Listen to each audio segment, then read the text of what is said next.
This is Jess, and thanks for joining us on our deep dive review of Till the End of the Moon. My guest and I actually had a lot to say, perhaps 10,000 years worth, and we ended up recording a 3.5 hour episode. But instead of cutting it down, we just decided to release it in 2 parts. This first part is a juicy, spoiler-filled talk about the cast, the acting, the controversies, and so much more. The next episode will be the rest of our juicy, spoiler-filled discussion. Thanks for listening and enjoy the episode.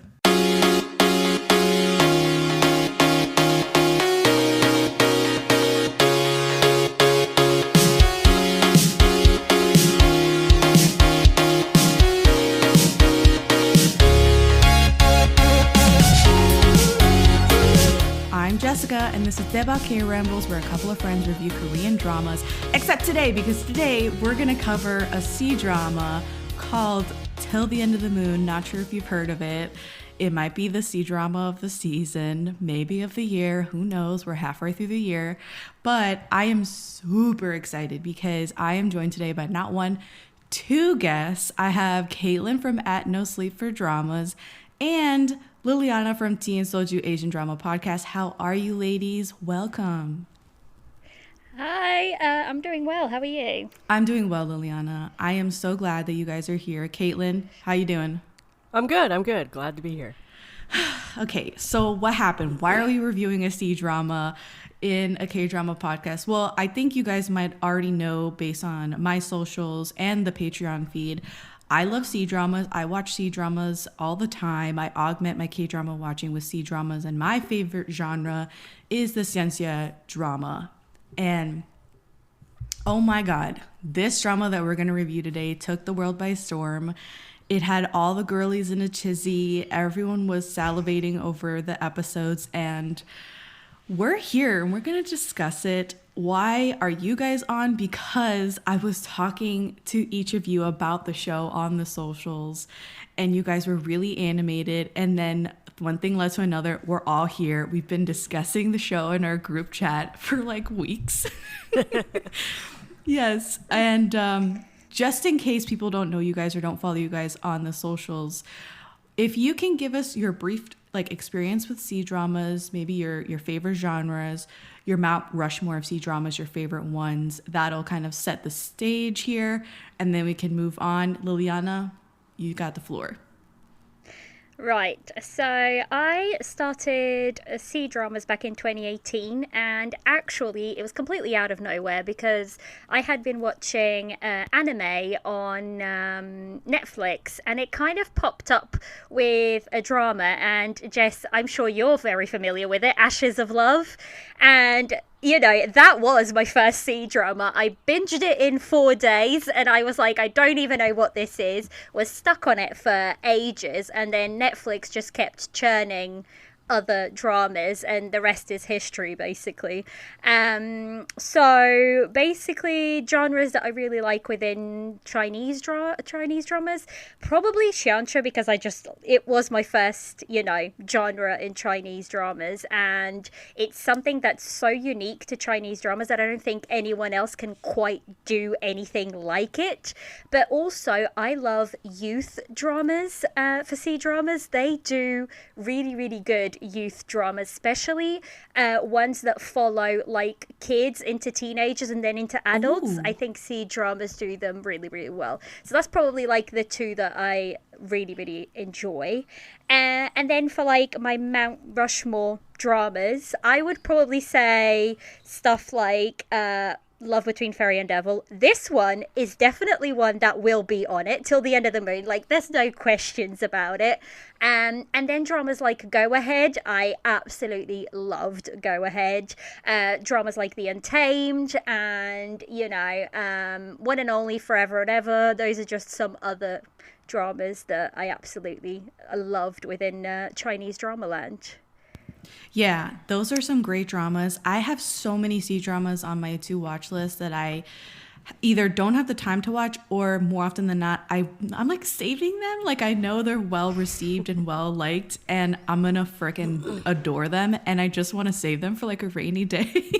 But again, most people have actually heard the Love Between Fairy and Devil that we did on Daebak. I love that show. and it is on my good. Mount Rushmore as well. I guess I do have to speak on Till the End of the Moon if it will make it. Caitlin, tell me about your C-drama experiences. So I started watching dramas in general in like 2008, mostly K-dramas. I didn't really go and dive into any other Asian dramas until like 2015, 16, something like that. And my first C-drama ever was Memory Lost, which is a crime drama with 3 seasons. Amazing. It's like it's kind of nostalgic for me. It's probably not the best drama ever compared to like nowadays, but I loved it. I was addicted. I mean, I like the leads are like some of my favorites that I like will always watch, which the leads are like Bai and Yang Rong. So I love Yang Rong. Anyway, so that was like my first C-drama. So that always has like a soft spot. And then for genre-wise, because of that, like, knowing me, crime is obviously my favorite. So I like that one. Marissa Fair in Horizon Tower is an amazing crime drama, like, really good. But I also go for the genre dramas as well. So this one might be one of my favorites ever.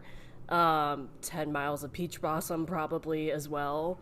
Once Upon a Time in Lingjing Mountain is like it's interesting because it's like you're watching Donghua because it's based off of Donghua, and it's really very much keeps to the form of like an anime Donghua, so it's entertaining in that way. So it makes fun of itself a little bit, which is very entertaining. Also, I have to do a shout out of Hikaru no Go. Hikaru? I always say Hikari. Hikaru no Go. I loved the anime of this, and so when they announced they were doing a C-drama of it, I absolutely adored it. So I absolutely like that one as well. So, yeah. Thank you so much for letting me know your Mount Rushmore, your favorite genres. I think if people have heard you on the Something in the Rain episode, and more importantly, the Flower of Evil episode, they will know that you love the crime dramas, you love the mystery dramas, the more darker tone dramas, which is fantastic. When I first heard that on the Something in the Rain episode, I was like, I got her on the wrong episode. This is like a romance like that I have her on here for. So I had you back for Flower of Evil, and yeah, I knew that you love watching C-dramas, and I was so excited to kind of hear your thoughts on Till the End of the Moon. I know that we have watched it differently, and we can talk about that in a second. All three of us have had like totally different experiences watching Till the End of the Moon. But again, thank you so much for being here. I am pumped. Let's get into it right after this. If this is your first time listening, wow, what an episode to come in on. Thank you so much. Please go ahead and subscribe on your favorite podcast app. We're on Apple Podcasts, Spotify, Google Podcasts, and many more. And if you like us, please give us a review on Apple Podcasts. That goes such a long way for us and to get discovered. Come and check us out on social media to stay up to date on all of our latest episodes, our reviews. You can find us on Twitter, Instagram, Facebook, and TikTok at Daebak Pod. And lastly, if you're a fan, you should definitely become a patron. It is such a great way.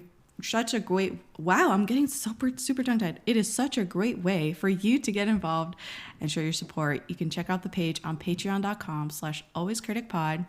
And shout out to our patrons, Curtis, Bale, Cindy, CD, Alana, Grace, Lorna, Lee, and Sammy. Love you guys.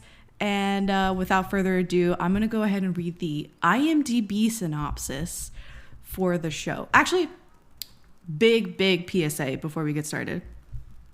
Spoilers are on the table, okay? This is basically going to be a final say episode, just like the Love Between Fairy and Devil episode, which means all bets are off. If you hear a spoiler, it's because it was intended. I know that for the rest of the seasons of Daebak, we are pretty strict with non-spoiler and spoiler episodes, but for the seances and C-dramas, I think if you've pressed play more often than not, you've probably watched this drama, and we're just going to go full send on it, okay, guys? Spoilers galore. Okay, so here's the IMDb synopsis. An immortal Lee Su is destined to time travel 500 years back to prevent the death of a hostage prince, to stop his transformation into the devil god, who destroys 4 continents and 3 realms. Will secrets of time and fate deter her? I decided to do the IMDb synopsis versus the Wikipedia or the My Drama List synopsis because those ones I thought were a little bit hard to read and like gave too much away, I guess. I don't know. We're gonna, again, spoiler territory starting in a couple of minutes. Till the End of the Moon aired from April to May 2023. It is adapted from a web novel, and I'm gonna try and say the name of the novel. He Yue Guang Na Wen Be Yut Ben by Tang Luo Wei Ji. I apologize to this creator because I'm pretty sure I butchered the name of the novel and their name, but it is adapted from a web novel, which people have read, and we're excited to watch the show because they could access this novel and read it. Till the End of the Moon is 40 episodes long, and we'll talk about that whole thing later in the show as well. It's directed by Kukuk Leong. He has directed things since the 80s, directed and produced things since the 80s, including Ice Fantasy from 2016 and General and I. Have you guys watched other dramas from this director before? I don't think I did. I'm just bringing up his page because I remember looking at it and I can't remember if I had watched. Oh, I tried Go Into Your Heart, which is a 2021 drama, but I dropped that pretty quickly. I think I only got into like 2 or 3 episodes, but I think that's the only thing I had seen of him before Till the End of the Moon. Caitlin, have you seen anything from this director? I've seen both of the ones you have listed, Ice Fantasy and General and I. Okay. So I dropped Ice Fantasy. You're nodding your head. Caitlin's nodding her head. So Ice Fantasy has rip-roaringly bad CGI in it. And I could not get past like the first few episodes. I did give it a nice good shot, but like, no, absolutely not. But I did watch General and I from 2017. That one was not bad by any stretch. I thought it was pretty decent. So other than that, I hadn't watched anything else from this director. Till the End of the Moon was written by He Fang and Luo Xuan. They are 2 female screenwriters, and this looks like their first writing credit ever, which is pretty impressive. They're kind of booked and busy after this. It looks like they're going to write the story of Huaxi, which is another historical sea drama, and it's coming out in 2024, presumably. I was very impressed. Like, what do you guys think of this being their first writing credit? I thought it was incredible. Like, the way that not in terms like, how to explain it, the book they're adapting from is really, really heavy, dark material. Like, so to adapt that into something that it has a little bit more of a wide appeal, I think they've done a really good job in that aspect. So yeah, I don't know. The one that you mentioned, the one that they've got coming up, the story of Huazi, that has actually started to release posters and trailers and whatnot, and it looks pretty damn good.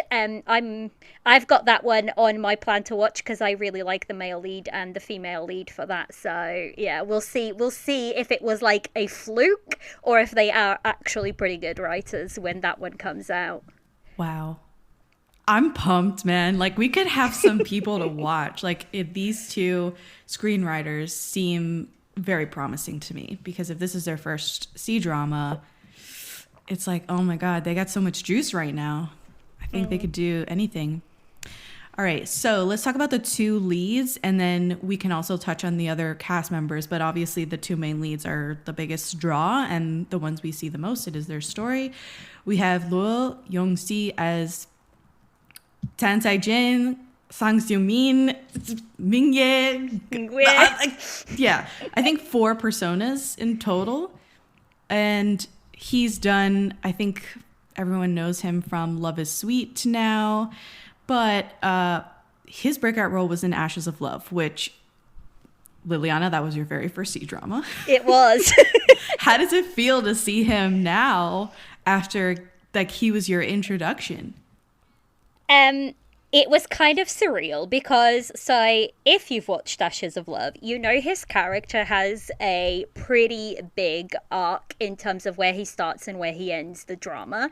And, like, you could see the acting potential there, but the dramas that came after that, like, the scripts themselves didn't do him any good.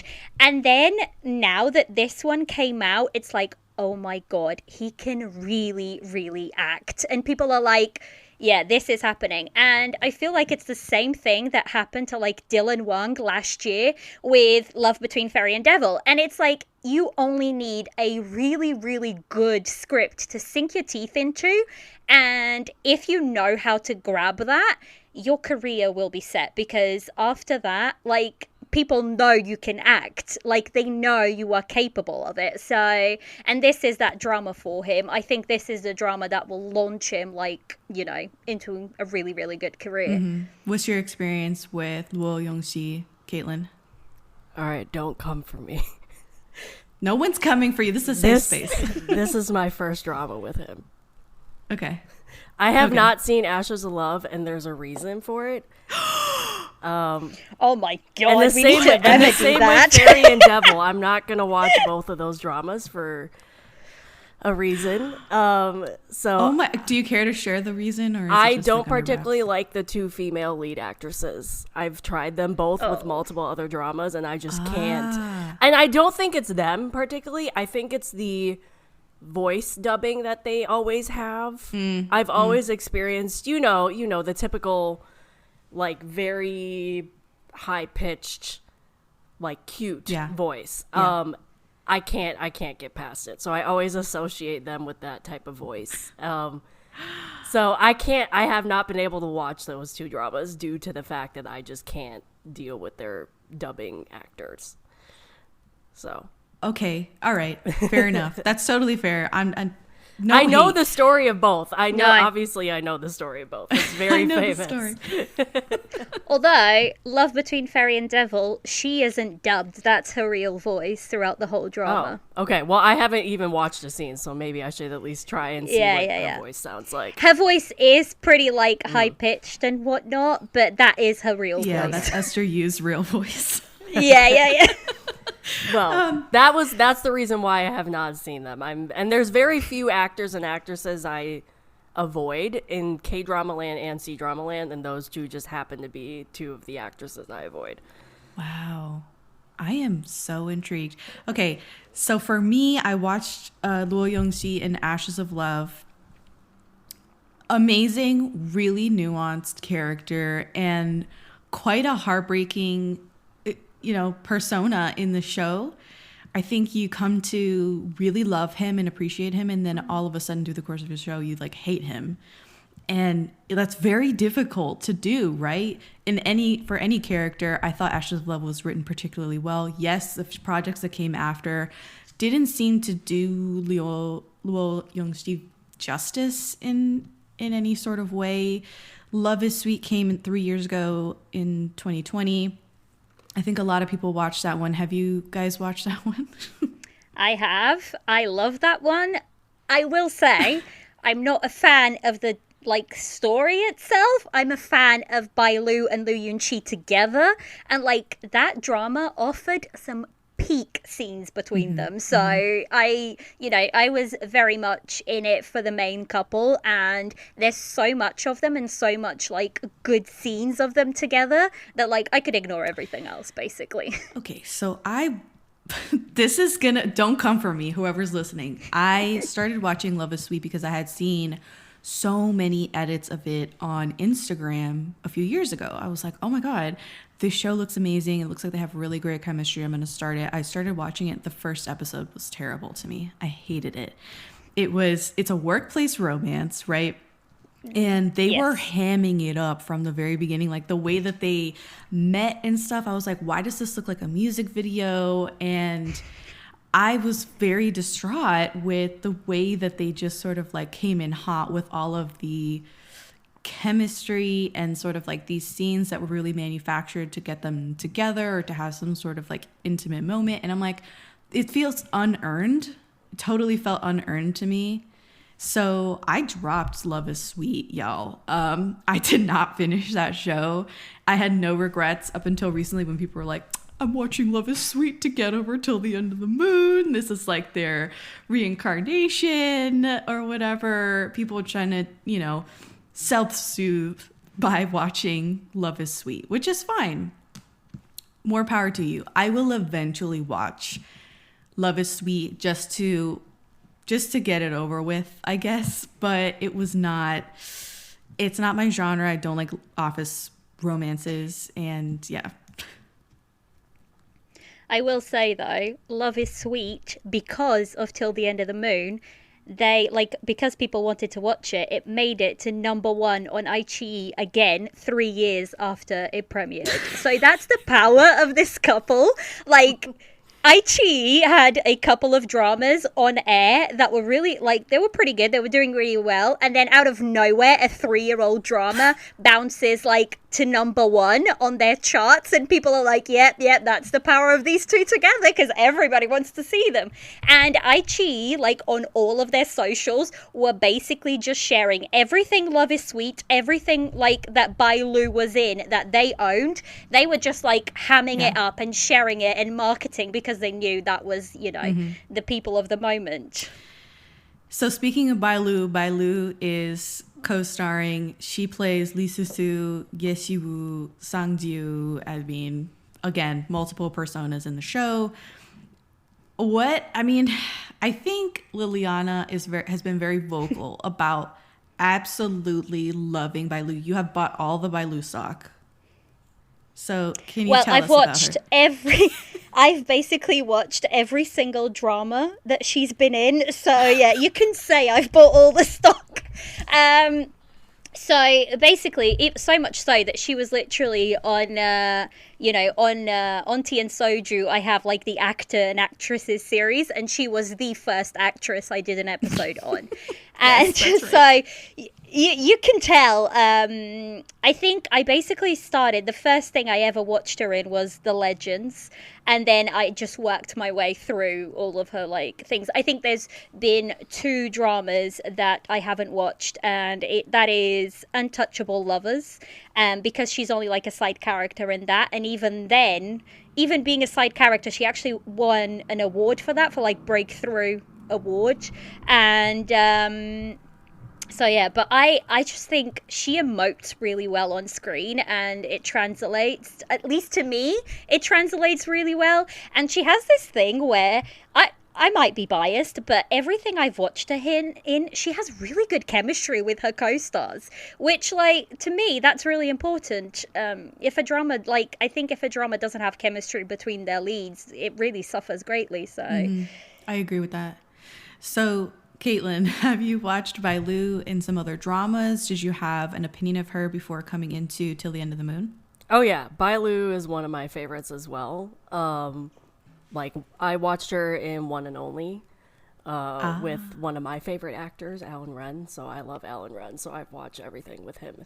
But I think I've seen other ones. I know I've seen The Legends, and I want to say that was my first one with her. Gotcha. Yeah. Right. Yeah. And I think I tried the Arsenal Academy one, and for some reason I put it on hold. For some reason, and I didn't go back. I can't remember why. I was liking it, but I think my watch list got too heavy or something, and I was like, I'm gonna put this on hold or something. But yeah, I definitely. There was an opinion of her I had, and then I saw One and Only, and I was like, okay, well, it's going to be one of my favorite actresses now. So I had a good opinion before that, but I think One and Only, for me, One and Only seemed to put her into a higher tier than what I'd seen previously. Just like, maybe it was a script, maybe she had done some acting training, something, but like it just seemed there was a big difference from what I'd seen of her before. Then I watched One and Only, and then I was like, yeah. Wow. So. Yeah, so for me, this Till the End of the Moon is my very first time seeing Bailu in a completed drama, right? Because I dropped Love is Sweet after a few episodes. I did not finish that show. This is the first time that I've really sunk my teeth into her and her character, her acting. Loved it, loved her. Can't wait to watch the other dramas, especially One and Only and The Legends, which The Legends has been on my watch list for like years, right? Like it came out in 2019 and I remember being like, oh, I gotta watch this, and then never again through life. And I kind of savor these. Like I really like watching xianxias, and I tend to save them, right? I'm like, oh, I'm in a lull, let me watch a xianxia, and I get really excited and watch them. So Bailu, I mean, she sunk my battleship in this show. I thought she was really great. Same thing with Luo Yongxi. Funny thing is, I feel like Bailu, it's kind of warranted that she's a very good actress. Luo Yongxi is a little bit more of an oddball because he started as a professional ballet dancer. He taught ballet, and then he got into music and he was in a band, and then he kind of made his way into acting, which is very interesting. How did you guys feel about maybe seeing Luo Yongxi's dance background in the context of this show? So for me personally, I've mentioned this before, but I think that if actors and actresses have a dancing background, it really, really helps when it comes to xianxia, because it makes their movements, especially when they're doing wire work, so much better. Like they know how to position, their bodies. They know how to move their bodies to be on screen for those specific scenes. So I think Lu Yunqi is so good in xianxia and in period costume and whatnot because of this. And he has this face. I know this is going to sound strange. I don't know. Right. So to me, there's actors and actresses that just don't look right in period costume. Yes. If that makes, their face doesn't work for period costume. And that might be, shallow of me or whatever it may be. No. Speak on it, because I think this is absolutely true. So, but he has this face that whenever he gets the wig and, the long flowing hair, it suits him so well that, the whole thing just comes together and he looks brilliant in period costume. So I just feel like whenever it comes to Lu Yunqi, he should just do period costume all the time. But, because he looks so good in it, and, having that dance background, it really works for him when it comes to all the wire work, because I feel like it's good in that sense. But also I feel like dancers really know how to emote on screen. And I was saying for Bailu, she actually started as a dancer as well, not quite as much as Lu Yunqi, but she went to school for dancing right before she actually changed into acting. So that I think there's a way that dancers kind of have to emote through their body language and to use their faces, because they don't use words, they use their body and their face. And I think that really comes through whenever they act, because they don't necessarily have to use their words to put an emotion across the screen. And I feel like that's one of their biggest accent, coming from dancing into acting. Absolutely. Caitlin, did you have any feelings about it? Did you know he was a dancer? I did, yeah. And I have the same opinion. I think it just shows on wire work and sword fighting. They also, I think they also, it's all, they know how to use the choreo and the camera angles to get the best shots and know how to position their body. Speaking of Bailu, didn't Bailu want to become a K-pop star at some point? Didn't she audition for SM or something? She That's did. what I thought. She auditioned for she did. She's actually fluent in Korean. She auditioned for SM Entertainment, but I think she didn't get in. So she came back to China and then found an agency in China and kind of went. That's what I thought. So yeah. But yeah, I think the opinion is correct in terms of they just know how to. They look more fluid on a wire or in sword fights or whatever. I think they just know how to move a way. Yeah, You can tell they know how to move in a way that a person who doesn't have the background would never really. Not that they would be bad at it. That's not what we're saying. But there's just like a difference you can see if they have a dance background versus if they don't. I think there's something to be said about athleticism. Yeah. Because most people don't feel like ballet dancers are athletes. And I do feel like they are athletes. And it's an incredibly physical, demanding sport, even if it is also an art. And to translate that into these ciencias where it's so much choreography and wire work and using swords and just moving their body fluidly like they've been alive for 10,000 years and have been doing this every day. Like, it is very cool and they look amazing doing it. And I have no doubt that, I mean, I agree with you guys. Like, their dance background has completely been utilized in this role. Especially consider Michelle Yeoh, who also came from a dance background. She was a professional ballet dancer, went to London to study ballet, and unfortunately had a spinal injury, and now she's Michelle Yeoh, like Michelle fucking Yeoh. And again, all of the wuxia cinema that she has been in and all of the demanding, she's been a Bond girl, she's been everything. It is, I think, made infinitely better because she does have that dance background and she knows how to move and she is an athlete and she takes care of herself like an athlete would. So yeah, I did want to touch base on that. Okay, so we're at the end of this. We will talk about the other cast members for sure as we go through our thoughts on the drama. But honestly, like, what did you guys think? I think we know what we thought because we've been communicating for weeks, but and in case they haven't listened to the Tea and Soju episodes, which you've been putting out, like, I guess in increments of 15 or 20 episodes, you've been putting out your thoughts. But Liliana, what did you think of Till the End of the Moon? Oh God, I don't know where to start. I really, really loved it. I really did. I think it's a well-told story within the boundaries of Chinese drama land, and I think that's important to keep in mind because not only do they have censorship to deal with, but, you know, episode cuts, whatever.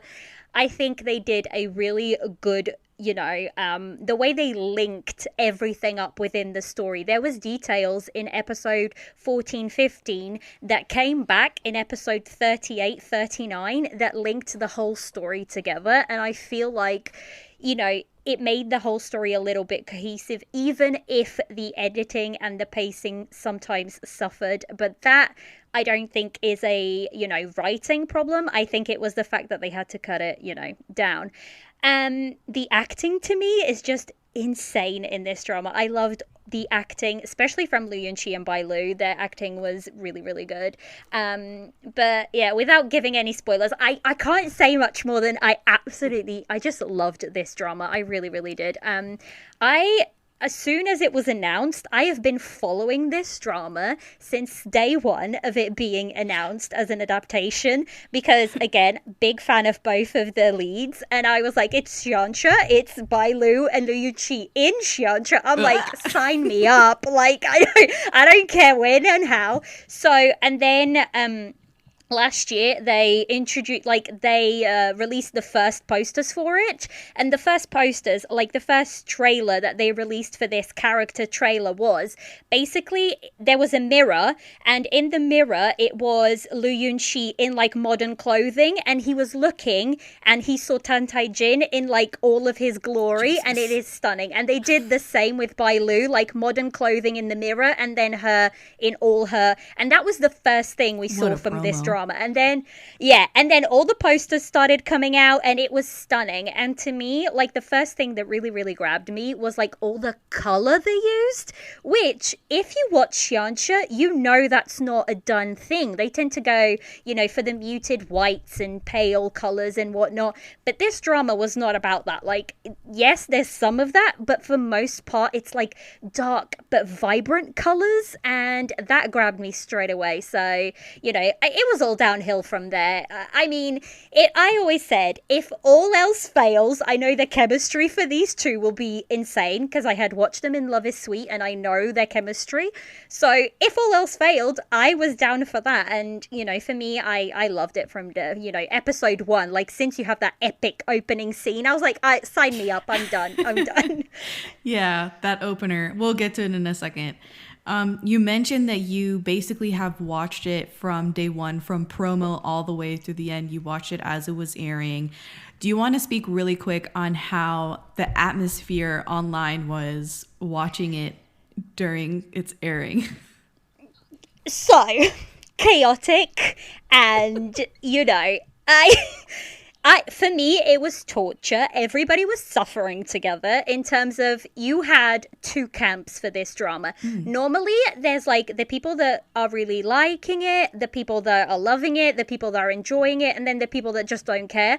For this drama, you either loved it or you hate it, and you're like in 2 camps. And that was the atmosphere online. It was like constant warring for, you know, the 40 episodes. But I managed to keep away from like a lot of that. And the people that I followed that were really loving it, it was like we were all in the same ship, because watching this on air was torturous. Because it really was like Yoku.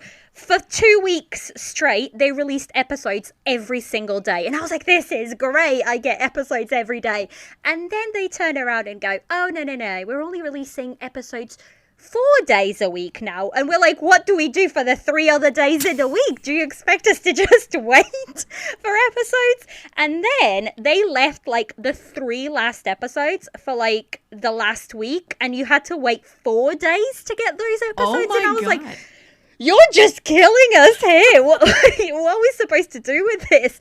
So yeah, it was torture to watch this. No, but like that good torture of like anticipation, because you're so excited to watch the next episodes. That kind of torture. That was what it was like watching it on air. Oh, wow. Yeah. Yeah, it was wild. Caitlin, I don't think you watched it as it was airing. Do you want to comment on how you approached the show and how you liked it? Well, I mean, you touched on it at the beginning. I kind of was roped into this and had to watch it in like a 2-week span, which normally I don't do. Like I normally with C-dramas, I wait until they're done airing. Because for me, because I usually watch K-dramas as they air, the amount of episodes that come out in the rotation that they come out in C-dramas is just way too fast for me. I end up falling behind anyway. So I just rather like wait until it's almost done airing or done airing, which is why I'm like, for example, still watching Love Like a Galaxy, even though it's like 2 years later. Anyway. Sorry, I don't mean to laugh. Okay. So keep going. Yeah. So I was planning on watching this anyway. I just hadn't gotten around because, as I said, I'm still watching Love Like the Galaxy. I wanted to finish that first, but I was roped into watching this, and then so I had to binge it over the last 2 weeks. So I did like 20 episodes last week and 20 episodes up until last night at like 1 a.m. Which is very not normal. I do not binge. Like literally I dropped everything else I was watching and I watched this for the last 2 weeks. I don't normally do that. That being said, though, the fact that like I was able to do that and watch 4 or 5, because as you were mentioning with the cuts and the things that they had to cut it down into 40 episodes, now these episodes are almost an hour long.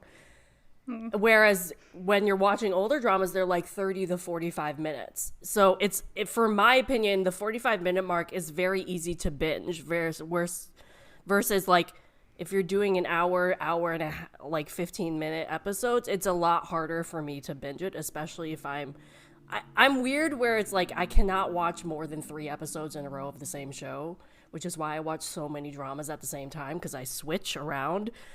This one, knowing I had a deadline, I had to watch. But like the fact that I could, and I was watching like 6 episodes a day or 8 episodes a day, spoke to how much I loved it, because I wasn't, for lack of a better term, I didn't get bored with what I was watching. I'm sorry that I had to like make you watch this show outside of your regular watch? I mean, like, honestly, time? I'm glad you did, because who knows when I would actually have watched this. I would be lying saying I was planning on watching this within 2023, because God knows what would have happened. So I'm grateful you made me watch this. Okay. Well, I watched the show after it was completely aired. I decided, well, I went on vacation, and before I went on vacation, I saw a bunch of promo stuff, a bunch of like supercut edits, and I was like, this fucking slaps. I cannot wait to watch this show when I get back from vacation. And when I came back, again, I had like 1 or 2 weeks of like catching up time, and then I started watching the show, and I could not stop messaging Liliana. I was sending her voice memos, like voice messages of me just kind of experiencing the drama. And I was hooked, and I started, binging the episodes, and then I had to stop for like a day. I couldn't watch anything, and then I would binge more episodes. I'm a binger. Boy, did I love this show, though. I thought it was really angst-filled, and I'm not sure if I've gone on record as saying this, but I freaking love when there's high stakes, high angst in dramas. To me, the conflict is everything.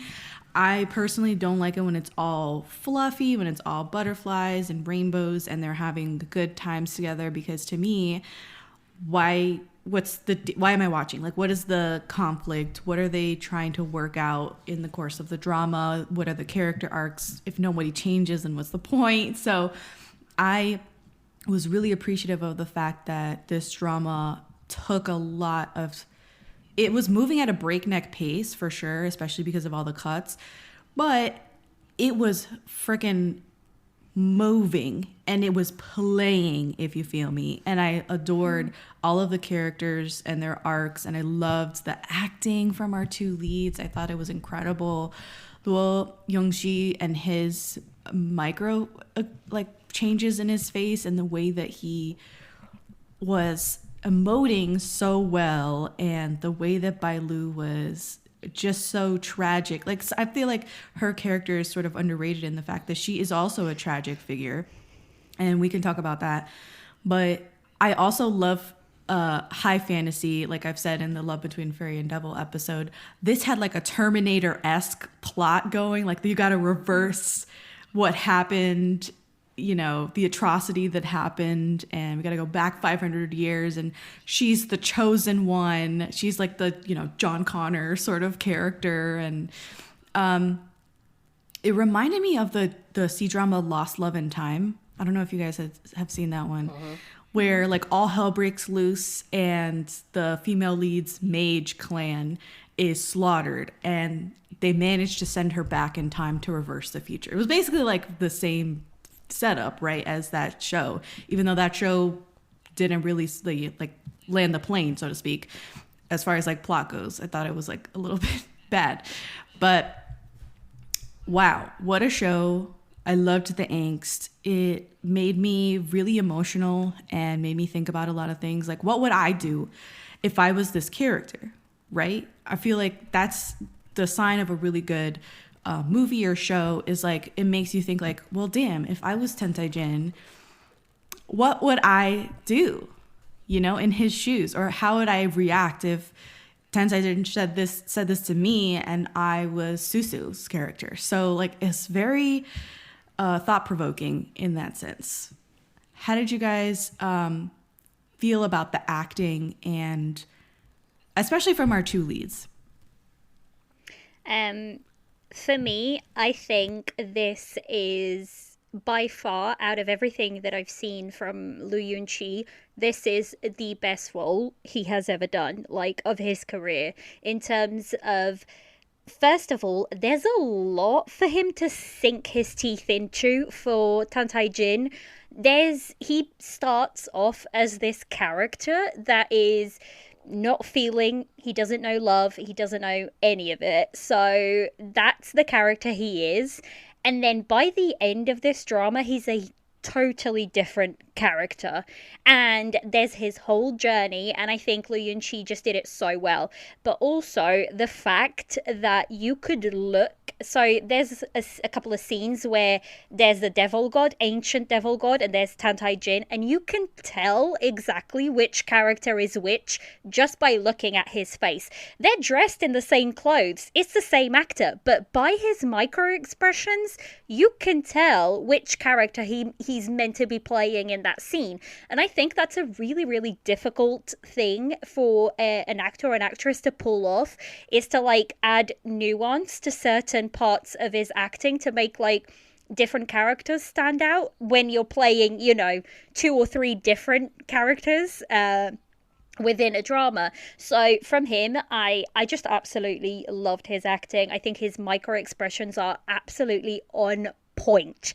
And for Bai Lu, I really loved her character. I think her character is really underestimated, and like when it was airing, a lot of people were, you know, saying that her character was this and her character was that, but her acting was on point. She has quite a few scenes where it's really heavy emotional scenes. I mean, you open up the episode 1 and the first thing when you meet when you meet Lee Susu, her character, her clan has been decimated, and there is, you know, she's being sent back in time, and her whole, like, her expression, you can feel like the sadness and the anger and just everything rolling off her, you know, through the screen. You empathize with her straight away, like with her struggle. So I think they both absolutely nailed their characters, and it's one of those things where I can't imagine anyone else playing those characters but those two. So, and when you do that, I think,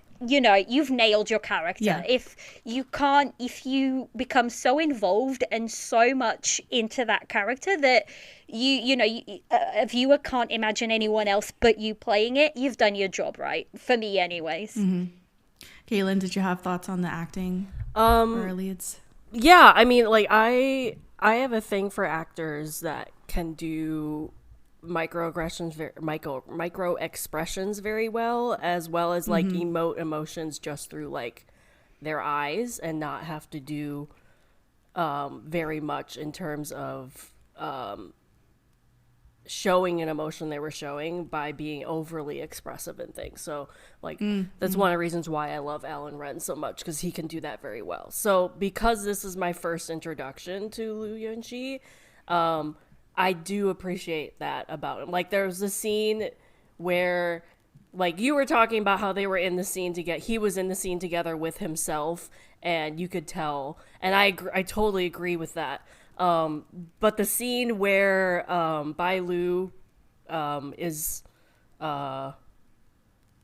was it her? It wasn't Susu. It was, what was her other character name? Yeshiwu? Yeshiwu.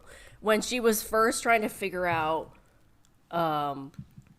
like what she it was Yeshiwu. Yeah. So she was like trying to figure out like where she was and what her relationship was, and if he was really the devil god. Right. Tantai Jin.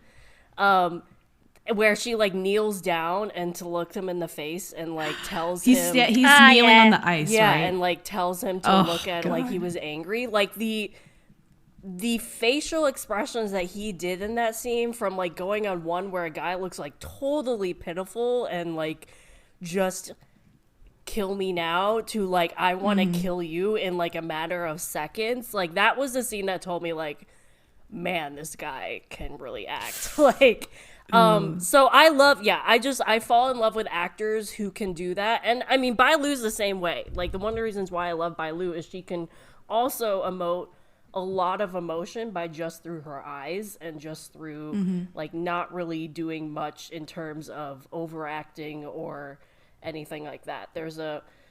And you were speaking, Liliana, about like how she always has chemistry with everybody, and I totally agree with that. She has, I mean, I watched her with Alan Wren, and they have a lot of chemistry together.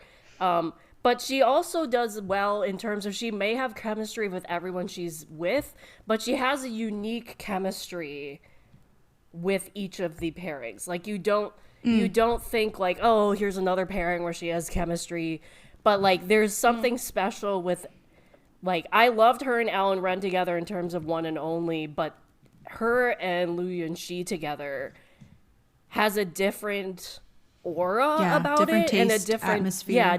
different atmosphere. So I'm curious to watch Love and Sweet and see if it was the story that had the different atmosphere, and that like their chemistry obviously is still going to be there in Love and Sweet, but like, is it a different aura than what would be Till the End of the Moon? But again, Bailu's my girl, so like always I will love her, but I loved both of their acting in this. And I think it also goes to tell too, where it's like, to act well in a shansha is very hard to do, because like a lot of the times in terms of genre, you have a lot of CGI, you have a lot of like things you're not really, like, you may not be talking to anybody, like you're talking to something that's going to be CGI'd in later, like so there's a certain type of talent that you can do that very well, and these two do it very well, because a lot of times you're in a green screen and you're interacting with something that's not there, and to make that believable for them to put in the CGI and believable for them to do that, it takes, in my opinion, a very skilled person to do. Yes, I agree completely with both of you guys. For Youngshi, I would say the micro expressions, and I also want to point out that he chose to do a bit of like a Devil Wears Prada with his character, in that he is not, every time he's angry or aggressive or rageful, he is not loud and abrasive or anything. He is very muted, and it's all in the way that he comports himself, the way he stiffens, the way he moves his head, the way that he is emoting very small movements on his face that let you know he's fucking pissed. And I love when rage is not this like complete outburst of a thing for a character. It feels much more natural for a calculating individual to be calculating in their reactions. And I love that he chose to do that throughout the show, where even if he's angry, even if he's upset, he's not like, and throwing things around the room and just being very loose with his reactions and his emotions. He is really dialing it in. And for Bailu, I've said this before on like the Goblin episode with Kim Go-eun, where there's something about like a character just doing like a guttural scream. And in the first episode, she has one of these moments where her entire clan is obliterated, and she's coming face to face with the demon god that fucking murdered everybody, like just murked everybody off the planet. And she's just like, like she does like this really intense scream. And I'm like, that is one of those screams that's not necessarily just rage, it's pain, right? Just like in Goblin, where she loses the goblin in that moment and she's like, and she starts screaming. You feel it in the pit of your stomach that it's a loss, right? And it's anger and everything all mixed together. And I love how Bailu did that in the beginning. She does that in various points in the show, where she's just like very frustrated and in like some semblance of like existential pain, right? I loved both of their choices for the character. And, you know, I don't want to beat a dead horse here. Let's move on to the wardrobe and the styling of both of them, because one of my favorite things about this show was kind of reading up on everyone's reactions to Lo Young-shi and his wardrobe, the way that Tan Tai-jin was serving throughout the show. One of my favorite things that I read was he was, pardon my French, serving cunt for 40 episodes. And I was like, yes, he was, because there was no reason for him to be as offensively attractive as he was in the show. He's already a fine-looking gentleman. What the fuck were they feeding him on the set? And I was like unbelievably obsessed with him in the show. The characters that he had in the show. Bailu looked stunning. Like, what'd you guys think of all this? I loved the look for both of them. Like I said, right from the beginning, right from those very first, posters that they set out. I don't know if you guys came across this because this was happening when it was on air. But it was quite funny when it was airing, and the first couple of episodes that you see Tantai Jin as this very pitiful person, he was constantly being compared online to like a Disney princess because he can speak to animals and he can, do all of these things, and then like his expressions would change and whatnot. And I kid you not, it was the most hilarious thing that the fandom was doing at the time. And he goes, there was loads of memes and whatnot of him, and obviously he then has like these very flowy gowns, and everybody was just going, oh my god, there's just Lu Yunqi serving princess again. And everybody was like, it was hilarious, absolutely hilarious. But yeah, those were very, very comical. But the thing is, like you were saying about his overall look, to me my favorite look for him is when he becomes the emperor and he has the braids in, and it's an homage to like his mother's tribe. And I love it because he serves throughout the whole of that. Like, it's a complete change from where he starts in very plain clothing. He's pretty pitiful at that point, and then he becomes like this person and this emperor and this powerful character, and he's wearing very heavy clothing, very like beautiful clothing on him. Lee Susu, Bai Lu, what can you say? I still cannot believe that people said she wasn't, beautiful enough to pull off a goddess. I don't know.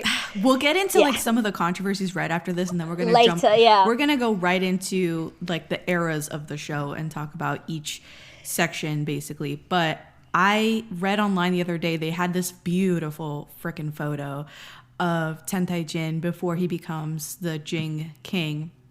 And he's wearing, again, like these beautiful flowy robes. And the robes had like, they're speckled with red, which is stunning. It's like these layers of blue and white and then speckled with red. And someone was like, yes, it could be part of stained that way or dyed that way, but it could also be because of all the years of abuse that this character suffered, that the blood just doesn't wash out of the clothes anymore. So it's like a reminder of the pain and anguish that he's been suffering all these years because the blood just doesn't come out of his clothes.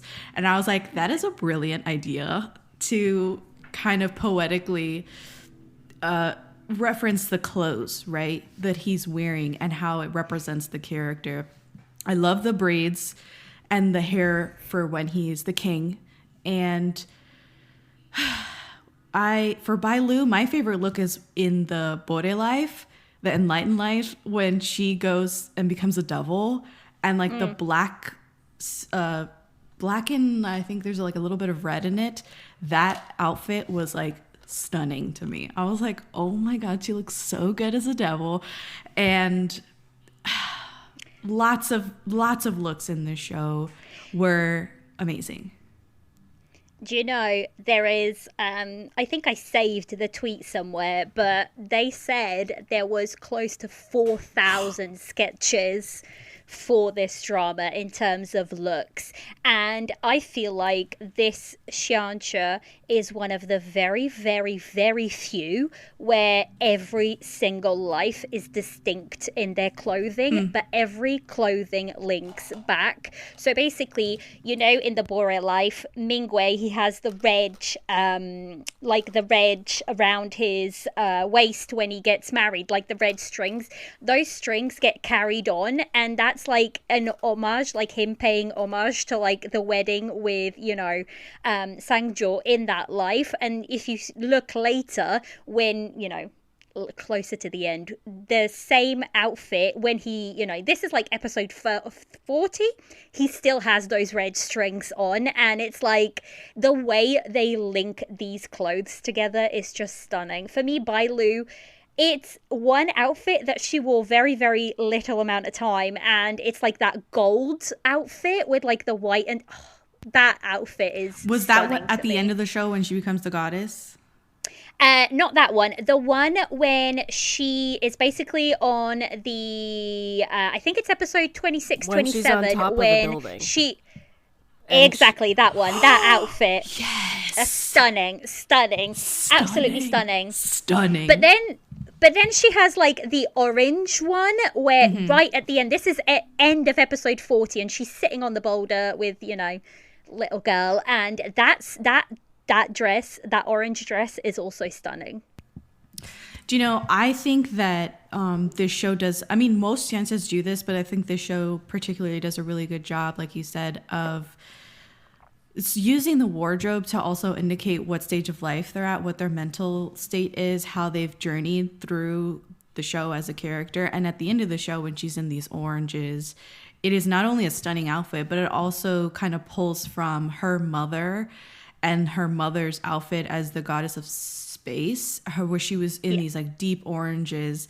And again, it's like her accepting her identity, her accepting her role as a goddess, and connecting with her mother and her mother's tribe as the Phoenix clan and stuff like that. It is so beautiful to see it represented in the clothing. And I love the red string that you were talking about for Tentai as well. The red string is always like a good idea to me, like what it represents in the love lines and stuff like that, fate and destiny in terms of romance. I love that. I love all that.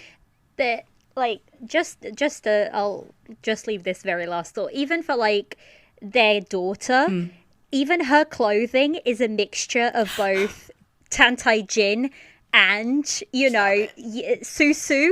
Like, if you look at the clothing that little girl is wearing at the end, it's like a mixture of both of her heritages. And like, I feel like the costuming department in this drama just nailed it. It just nailed it.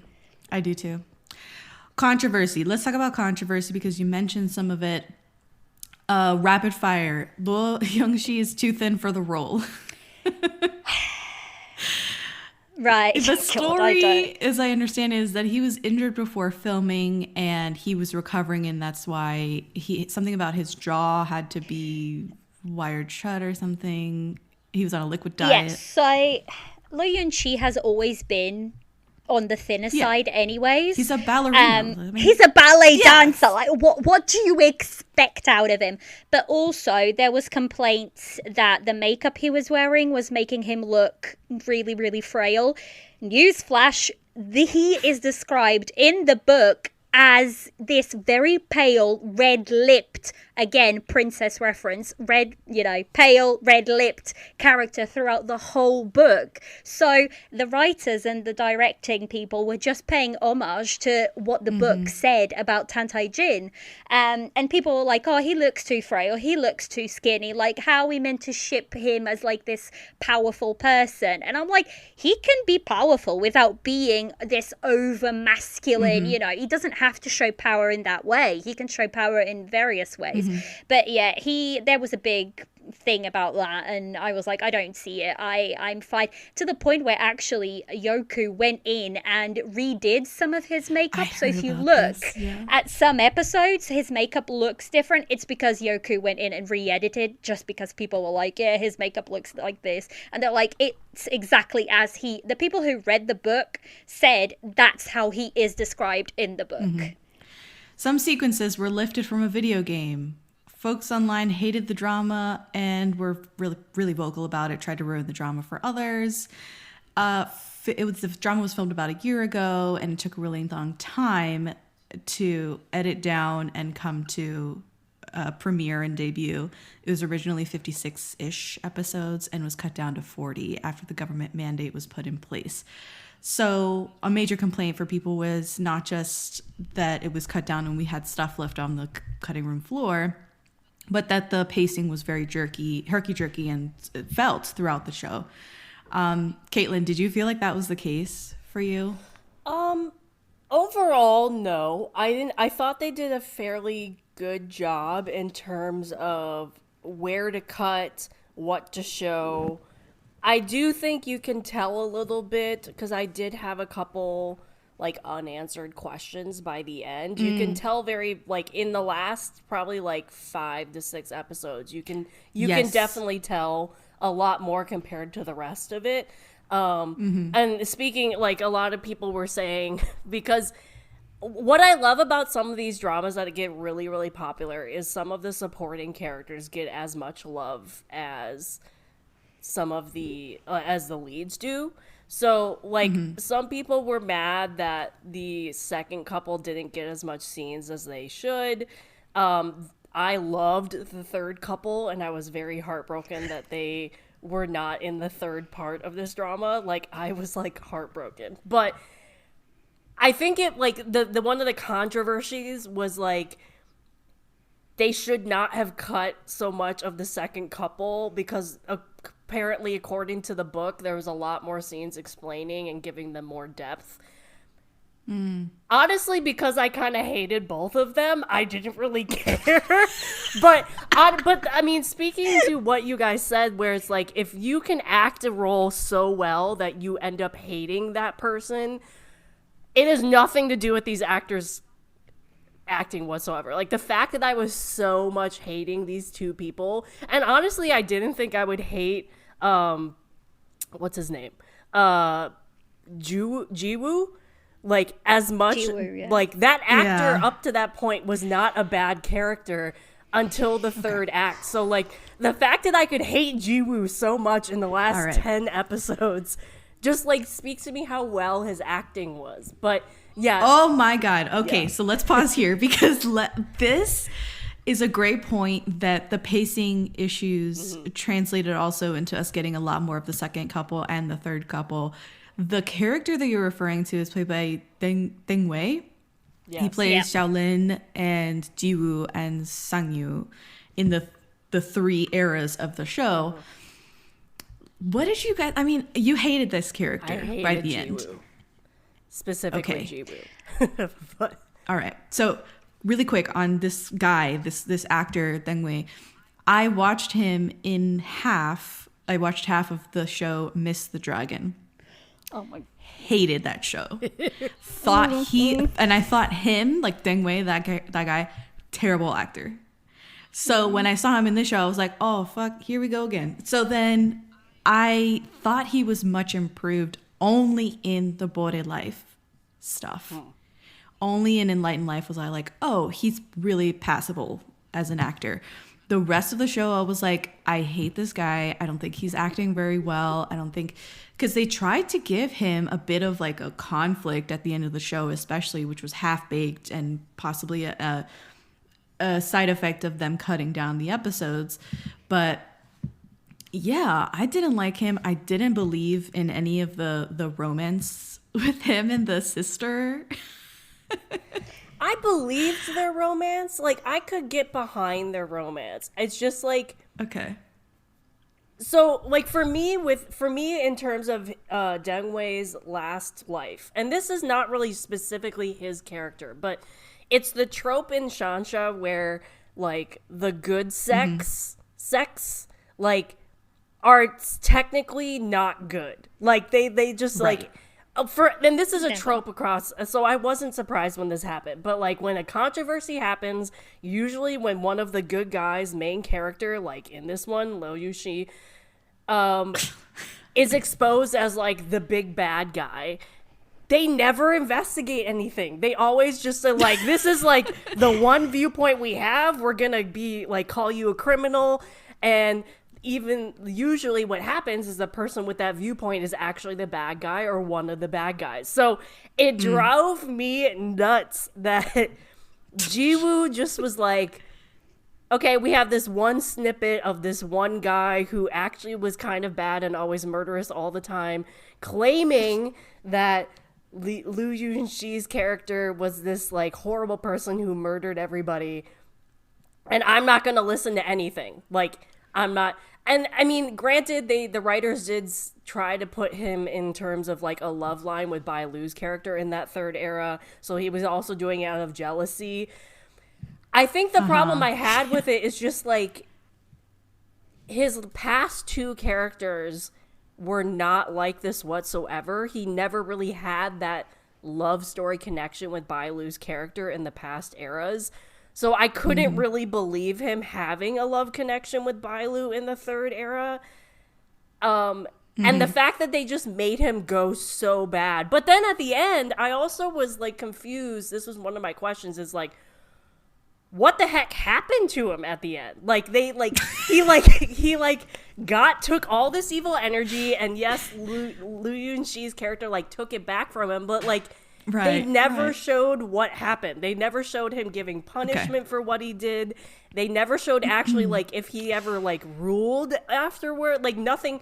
So that was like one of my things was like, okay, well this is obviously a pacing thing. They probably cut the scenes, whatever, but we never really even got a satisfying ending for that character, because he did technically like become a version of a devil himself for jealousy reasons. So, and again, maybe it was just because due to the cutting and having to get down to 40 episodes, though, they never really got a satisfying ending with him. But yeah, I think it was just, it spoke to the trope of a trope that we usually see in Shansha, where the good sect is not really always good. For me personally, just picking up on what Caitlin is saying, I actually like that trope of the good sect isn't a good sect at all, because it kind of shows that good isn't necessarily good, and, you know, heaven isn't necessarily good, and demons aren't necessarily bad. So I always kind of enjoy that, and that is very, very common in xianxas. I mean, some of the worst people in, you know, drama in xianxas that I've met, they're from the heavenly realm. And, you know, they're despicable, but that they're supposed to be the good ones, you know, but that doesn't necessarily mean they are. And I think that when it comes to the, you know, when you come to the end of the drama and all of the gods have been eradicated, they gave themselves up to seal, you know, the devil god in the Bore life. We saw that in the Bore life. And the only person in 10,000 years who has managed to become a true god and be elevated to that status is Lee Susu. She is the only person, and that just shows you how, you know, difficult it is to get to the position where you do get that power. But in terms of like what we were saying about, you know, Dengui and I have, you know, like if you've heard my episodes, you know I have problems with this couple, and Let's talk about this couple. Right. So to me, whether it's a pacing problem, a story problem, I haven't been able to figure it out. Right. But people were complaining, oh, they have so much, they don't really have any screen time. And funnily enough, if you went into MDL right at the beginning of this, you know, when this drama was airing, those two characters, they were listed as main characters. If you go into MDL right now, they are listed as support roles, which is what they should have been right from the beginning. They are not. They are support roles, right? And people were complaining, oh, they have too little time. And I'm like, who do you think they're going to cut out? Do you think they're going to cut out Lu Yunxi and Bailu? That's their money piece. Like, they're not going to take away from their scenes. And actually, they cut a bunch of Bailu scenes on her own that actually describes a lot of what she's doing and a lot of what she's thinking. They cut a bunch of those out. But they're not going to cut out your main couple that tells you the story. Yeah. Like, that's what people are mainly going in for. So I have a problem with this actress, you know, with Chen Duling. For me, right, I don't understand her point in this drama. She first of all, she's a crybaby that like literally sits there and waits for a man to do everything for her. That to me is one of the worst things you can do to a female character in a drama. Like, I don't, you know, understand why there's a need in the 21st century to still be doing characters like that. I mean, there was characters that were a lot weaker than her, and they would still stand up. Now, the thing that I said when people were like, oh, but, you know, they cut out a bunch of scenes. And I was like, the third couple had even less screen time and their chemistry sizzled on screen. So don't tell me it's like an issue with having, you know, less time on screen, because you can make it happen. You just have to like bring that to the table. And I think this is where my problem is coming from. I would have to watch these two again in something else to truly figure out if it's a case of them having less screen or whatever it may be, or if it's a problem that these two actors just didn't mash very well together on screen, or if it's a writing problem. But to me, that couple in general just really didn't work. I wasn't, grabbed by her performance on screen. So, yeah. Okay, so for me, I agree with both of you guys in a sense, because I don't think that Deng Wei was doing a good job acting. I don't think that Chen Duling was also doing a good job acting. I don't think that they had great chemistry as a couple, as a third couple, so to speak. I thought that when you talk about Xiaolin, like, that's a very righteous character, and no, I don't think that the nuance that they kind of sort of wanted for that character worked necessarily, because ultimately he was like a one-note dude, like just a general good guy. And then Jiwoo, again, they tried to make him like one note, but it doesn't work because he's sort of out of jealousy or just, what's the word? Pride. He wants to win, and it's not necessarily like we have to save the world. It's a little more for selfish reasons that he decides to engage in the demon arts or whatever and becomes like semi-demon-ish at the end of the show. So again, like each of his personas, like I have issues with. For Ye Bingchang, the sister, I agree to a certain point that I don't like how she was sort of written or played as a victim, right? And as a person who is very antagonistic toward our main couple and toward Ye Siwoo, it was very frustrated to see like an evil character claim victimhood all the time. What I thought was smart about her character as the sister especially was that she was weaponizing like her femininity a lot. So she was being very manipulative and being like, all I do is depend on you, and like I'm a woman and I can't do this and I can't do that. And it's like, of course she's right in a sense, like in this world, yes, she has way less agency, but at the same time she is very manipulative, and she is moving puzzle pieces around. She's playing chess with the other characters and they have no idea she's a player. So at the same time, I also feel like we have to give her a little more credit for weaponizing her femininity. The frustrating thing about her character is that she's a fucking bitch for 99% of the show. So nobody's gonna like a character like that who is illogically evil, right? For us, it doesn't quite make sense for her to be so antagonistic and so evil and so irrational, especially I felt like in Bore Life and in the preceding episodes after they get out of the dream. You're like, but why? Like, there's no reason. Yes, she has like this inferiority complex. Yes, she has been through some mistreatment within the family because she's not the favored daughter. But at the same time, she brings it on herself later on in the show when she refuses to give up the love thread, and she like is not sorry for anything that she's done. She doesn't repent at any point. So there's no reason for us to sort of like get behind her as a character. Again, the chemistry between the both of them, zilch. What I will say is that in the final few episodes where she is now back to herself as Monyo, like the sister of the one of the henchwomen, Siying's sister, I was laughing my ass off when they revealed that she was like in the umbrella the whole time, and like she just regenerated and now she's back. And I was like, of course she's back as an actual demon, and she had been going through trials and all of this stuff. They tried to give her an arc in the last few episodes, and I'm curious if you thought that worked with how she was like reevaluating, like, should I be evil? I can't let go of like my human realm experiences and this love or twisted love that I had with Xiaolin and stuff like that. I don't know. I don't think it worked at all. I think like the problem is at that point you hated her so much. Like, you didn't want that redemptive arc. Like, you didn't believe Right. it even if...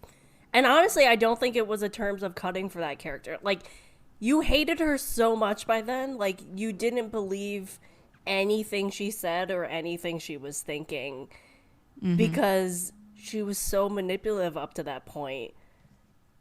I don't think it was needed. I don't think it would have been believable even if they did have 56 episodes to do it. I don't. Yeah. Yeah. Did you have thoughts, Liliana, about this character?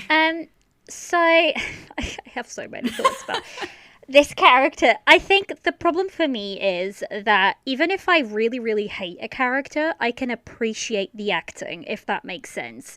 So if an actor or an actress can make me absolutely hate them and, feel very strong feelings towards them, then they did a pretty good job. But for this one, I just can't, I don't know. I feel like the actress didn't, I don't even know how to explain it, but she just didn't grab me. Like, anytime she's on screen, I'm just like, roll my eyes kind of thing.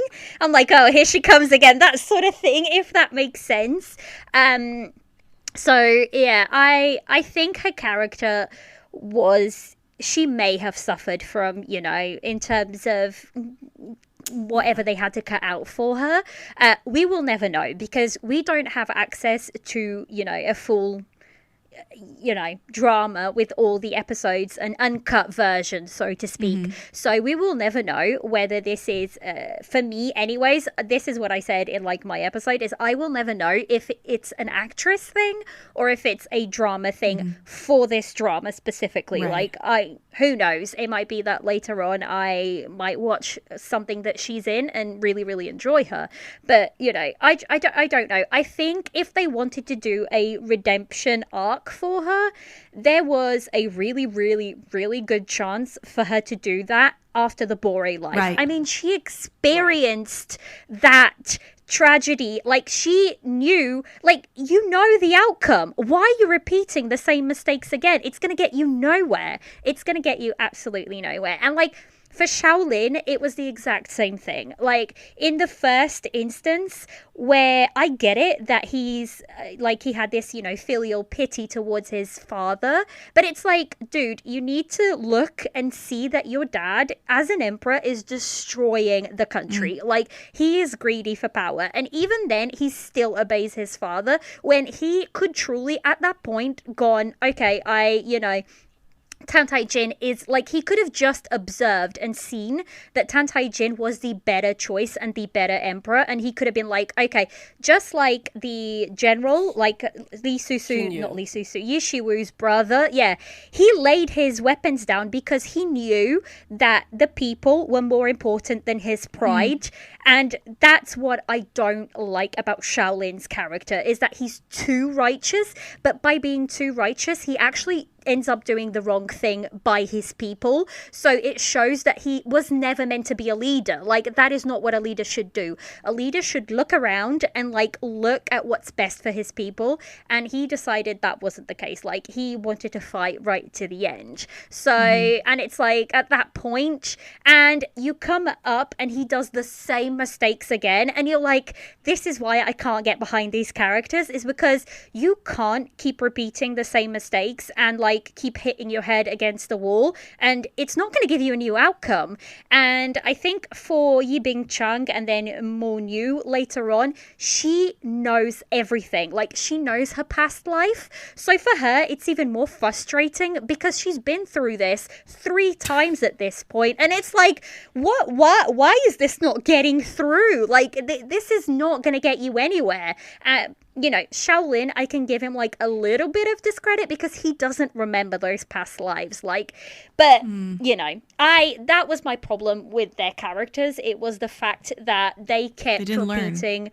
Exactly, they didn't learn, and there was no development there, and I really don't like when there's not enough development in a character, or no development at all, which is the case for both of these. That was my overall problem with both of these characters, I think. Caitlin, you had something to add? I will say, too, like, in terms of Denwei's character, like, with Chengdu Ling, like with Monu, with the last life, like we were saying, they were trying to give her a redemptive arc. She was kind of sorry for what she had done. With Denwei, even with Ji Woo, like you were talking about how like he still went with his father. With Shaolin also like still was like, okay, my father is making us go to war. We're gonna lose. I'm still gonna take my people in and whatever. Like I can't disagree with him. He still did that in Ji Woo in the terms of a different way. Like he absorbed the evil people, like evil essence of that energy. He still took his people to the abyss.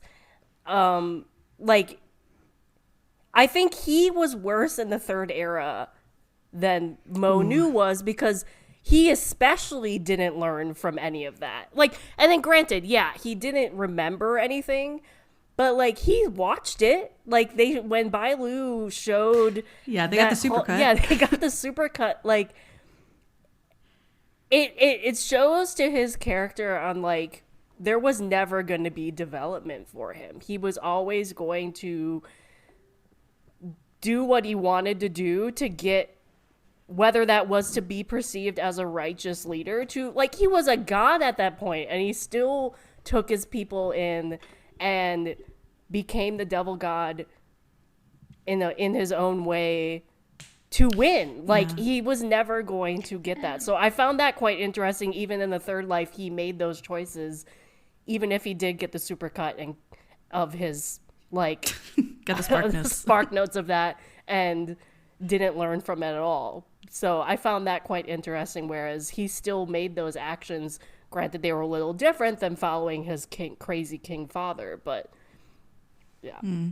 Yeah. Liliana? I will say though, like seeing something happen and actually experiencing it might be different, I would say.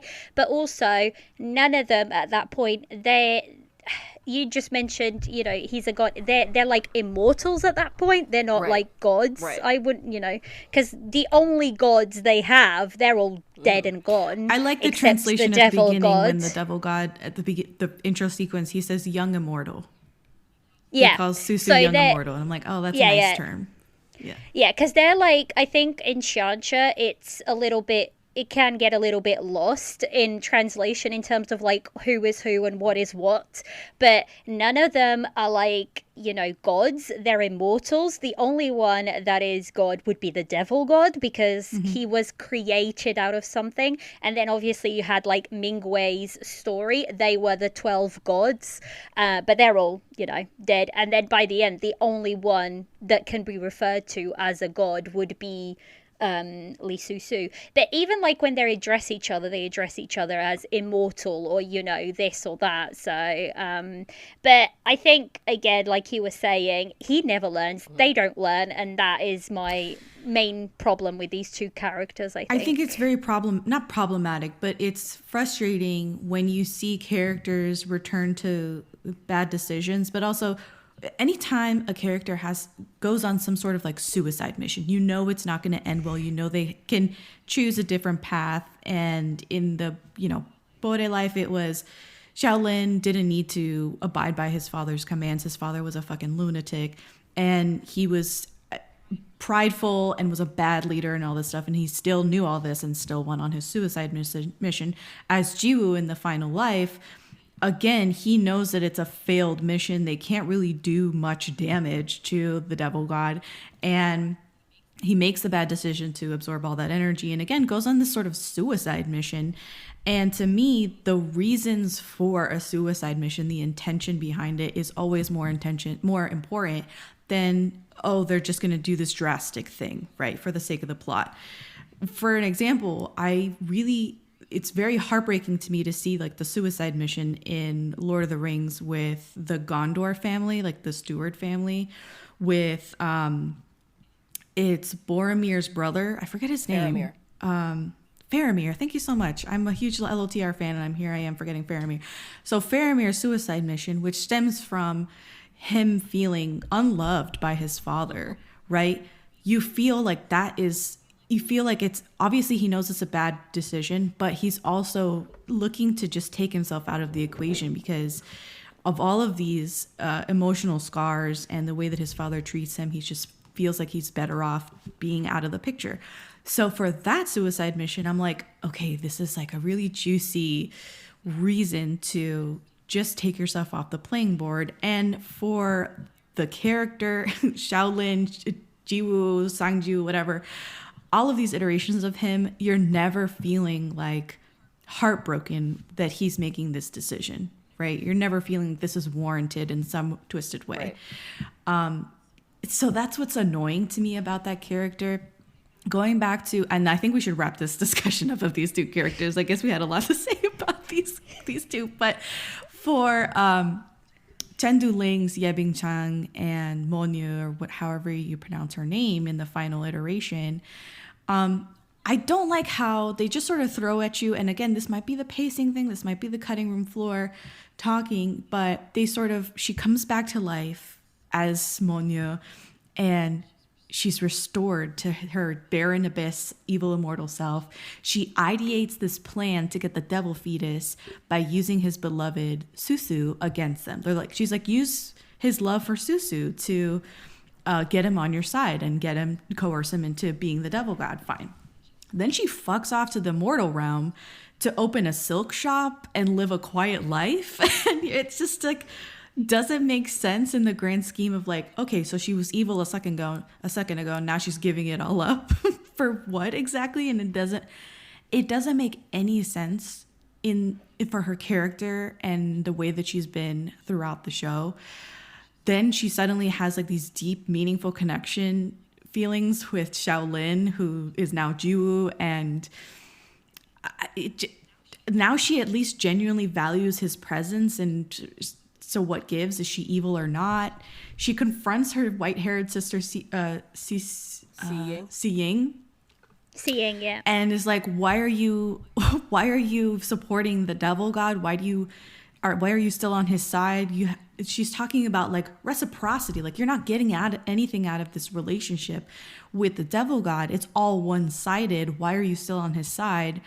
And questioning her dedication. It's very smart, but it's also doesn't mesh with her character that we've seen for like 35 episodes. So that's what's really frustrating to me, is that we get all this growth without seeing the journey. You know what I'm saying? Yeah, I feel like that's probably where the cutting kind of affected their story quite a bit. Mm-hmm. So I think we've talked enough about that couple. Did you guys want to talk about this second couple, yes, which seemed to work for everybody? Okay, let's talk about them for a few minutes. So what are their names? It's Pianran and Xingyu. Qingyu. The chemistry. Okay. Insane. Yeah. Do you guys want to speak on it? What were your like favorite parts with them and stuff? I love this couple. I was so into this couple, and I love them so much. I love the fact, like, even if they were a third couple, and you spoke on this, Liliana, is like their chemistry was just so good, and they had it's for me, like, they seem to have like a natural progression to their relationship. It wasn't like, oh, you are the third couple. Like, Qingyu like really didn't know how to feel about her at first. Like, you could tell he was attracted to her, but he knew she was a demon. He knew like he was the righteous general. It was never gonna work. Like, he was trying to not be in a relationship, but he obviously was attracted to her. She had a past of like being in a relationship with a general that obviously didn't work out, so she was also trying not to be in the relationship, but also was very flirty because that was a demon personality. But I just love the progression of their relationship and just how they came to realize they did have feelings for each other and did enjoy their company and was generally happy to be together. And then, of course, we had their tragic ending, which was just so tragic. Like, it was beautiful. It was a beautifully shot scene, and it was just so tragically beautiful. But, like, the more tragic part for me is, like, we didn't get them in the third era. We got him. Got him. And even him was very... I had some questions about his ending, too, because it was like, obviously, she dies, and... he absorbs her power to stay alive. They never explained, like, because you see him in the third era, like, saving his city with his powers and his hair turning white. They never explained that. They never explained what he actually was. They never, like, and I feel like that probably was a cutting thing again. They probably did shoot some type of explanation with that. But, like, I really, because I love this couple so much, I really wanted to see them at least have one special scene, or him at least, like, talking to her tombstone or something in the third era. And we didn't get any of that. She kind of just was, like, gone. So. Yeah. So I was going to say, we're actually really lucky of what we got with this couple, because if you were to refer to the book, our little fox dies very, very quickly. She, you know, when they first find her character, and it's just after, like, she's in the bedroom with him, and then Tantai Jin and Susu, like, basically chase after her and, like, to try and track her down. She dies in that pursuit. Like, she doesn't get saved. In the book, she dies. So this couple that we got... It's a creation for the show. Yeah, it's a drama creation. It isn't, you know, something that comes from the book. So I would say we're really, really lucky of what we got from them. I loved this couple. And the thing is, it isn't just this couple in general. It's like Pian Ran. I loved her character. Her relationship with Tantai Jin, like that back and forth banter that they have, great. I loved it. I loved her relationship with Lee Su, like the bond that they kind of had, and that, like, you know, friendship. It's kind of like the sister that Yi Bing Chang never was to, you know, Susu. So I feel like that's why her character just worked so well.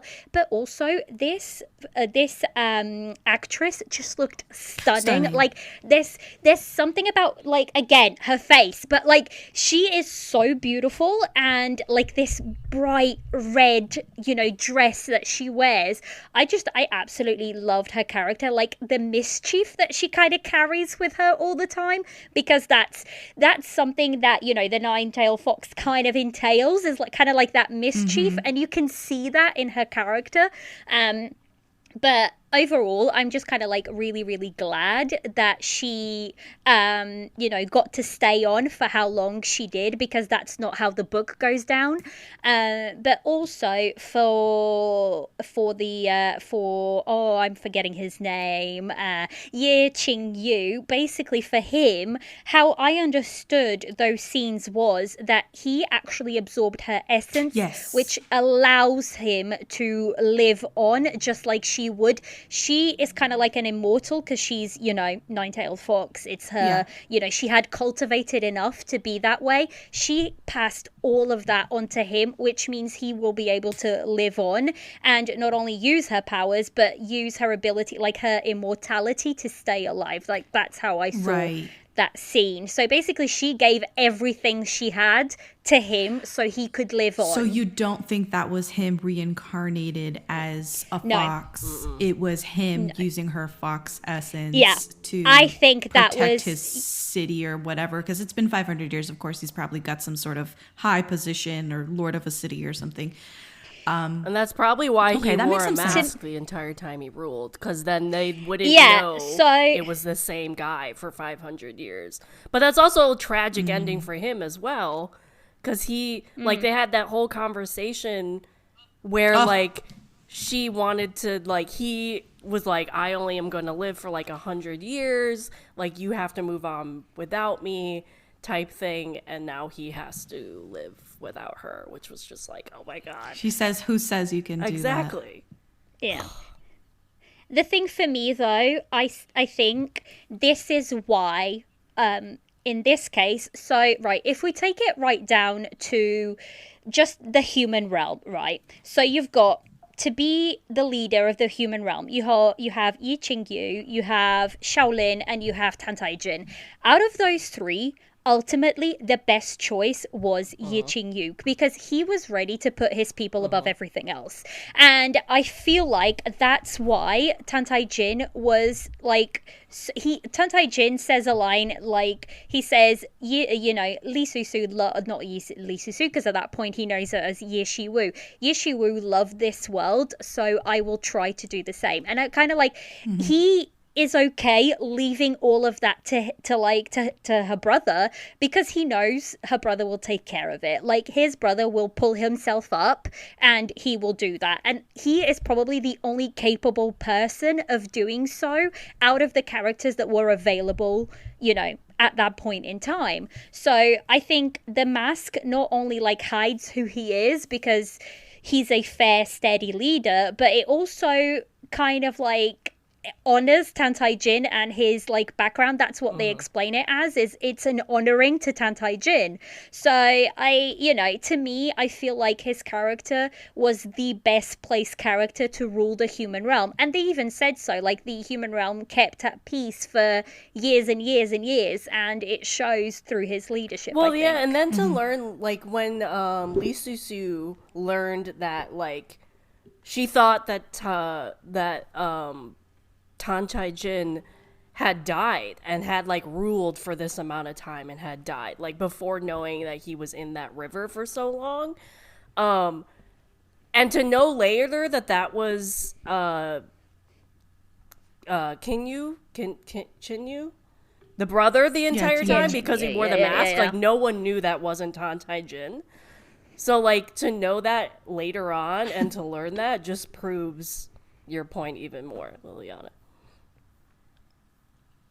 I want that. I need this couple to be a lead in a drama. Like, I need them together. I think they will. I really need that. Like, I literally, how how they do those bizarre photo shoots of like all the popular people in popular dramas? They had their own bizarre shoot together. Oh my god, I love all those pictures. I need them together. Like, if they put them together in a drama, I'm gonna be on that like white on rice. Like, white on rice, I need bro. Say less. I love it.